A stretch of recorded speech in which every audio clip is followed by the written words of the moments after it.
Dahil lalo na sa mga nagagandaan ng bibisya at mga ito, at lalo na siyempre sa ating mga pakipagkipara mula doon.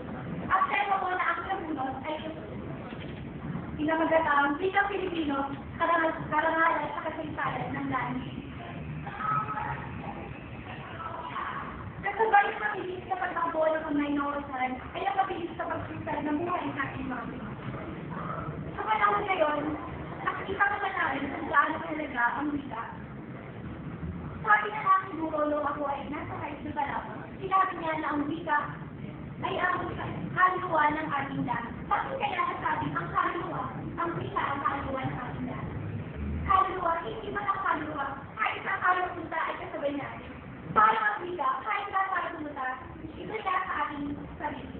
Kahit magsasawa tayo sa mga daluang bansa, hindi mawawala sa pumisipan natin ang ating wika na.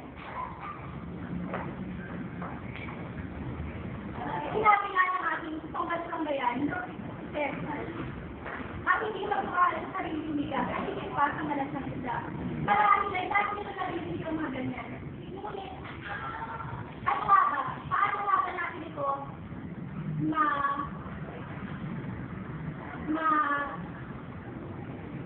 may sasabuhay at may sasabuto? Marami sa akin ngayon, kapag nagkakasalubong, hindi na ako sabi ng mabuhay, hindi po ba? Ang sabihin natin ay ganoon. At ang pagpapaalam, may nagpapaalam ba sa akin ng paalam, kaibigan, hindi ba bagay? Dahil sa akin ngayon, sa panahon ngayon, alam sa akin lahat na ang wika ay parang hindi na ganoon karagada. Hindi po ba mga kaibigan?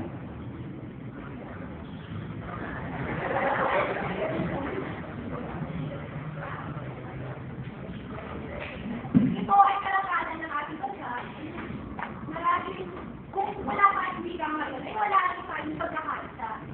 Hindi ba kung may sarili tayong wika, may tayo pagkakaisa? Hindi po ba?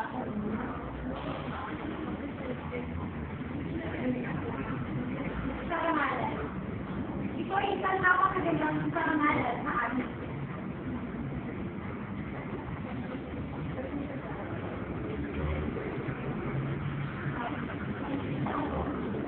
Lamang ko, sa akin, pagkakapos, alam ko,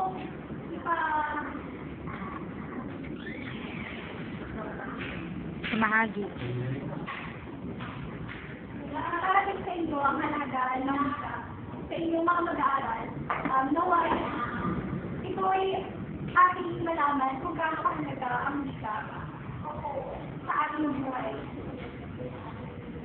At marami din itong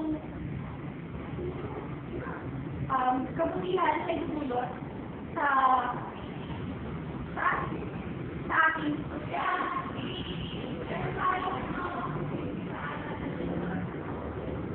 yun lamang po. Maraming po.